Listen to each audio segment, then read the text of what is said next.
Bismillahirrahmanirrahim. Assalamualaikum warahmatullahi taala wabarakatuh. Saya Dr. Hadijah binti Muhammad Jadi, Presiden Ramah Lita, sayap di bawah Pertubuhan Rahmatan lil Alamin. Asyhadu an la ilaha illallah wa asyhadu anna Muhammadar Rasulullah. Saya ingin menyatakan sedikit amat kesal di atas fitnah-fitnah yang telah menimpa, terutamanya kepada guru kami yang mulia Syekh Dr. Ismail Kasim. Apa yang kami bawa atau Syekh Dr. Ismail Kasim bawa adalah ilmu kalimah syahadah, ilmu la ilaha illallah Muhammadar Rasulullah.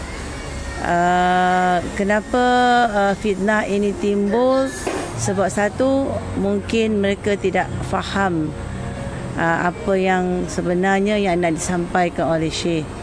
Yang kedua, sepatutnya fitnah macam ini tidak timbul kerana sebelum mereka mendakwa kami Syiah ataupun kami sesat, sepatutnya mereka berjumpa kami atau Syekh Dr. Ismail Kasim secara berdepan untuk mendapatkan penjelasan.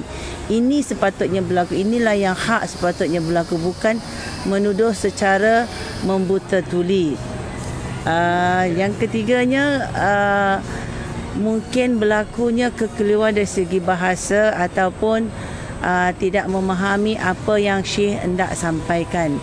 Jadi saya amat kesal sebab apa? Kami hanya membawa di merata dunia yang Syekh Dr. Ismail pergi, hanya membawa kalimah syahadah, kalimah la ilaha illallah Muhammadar Rasulullah. Bagi saya, mereka yang sesat adalah mereka yang tidak mengetahui ataupun mengenal ilmu syahadah, asyhadu an la ilaha illallah wa asyhadu anna Muhammadar Rasulullah. Jadi kalau kita menghadiri kuliah-kuliah Syekh semata-mata untuk mencari kesalahan kami, sampai kiamat pun kamu tidak akan mendapat kebenarannya. Kalau kita ingin mencari kebenaran kerana mencari Allah, kerana lillahi ta'ala, insya-Allah Allah akan tunjukkan jalannya. So sama-samalah kita berfikir sebelum kita mengeluarkan sesuatu fakta ataupun menuduh kami sesat atau kami Syiah. Kaji dulu, sebab saya amat takut akan kemurkaan Allah kepada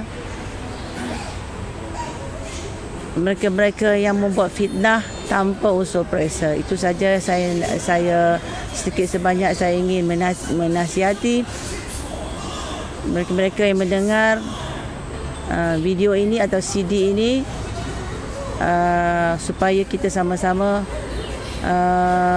tidak menamburkan fitnah sesuka hati kita, seolah kita ni sudah ahli syurga, orang lain ahli neraka, sehingga kita sangat mudah untuk menyatakan kesesatan sesuatu puak itu. Sekian, Assalamualaikum warahmatullahi wabarakatuh.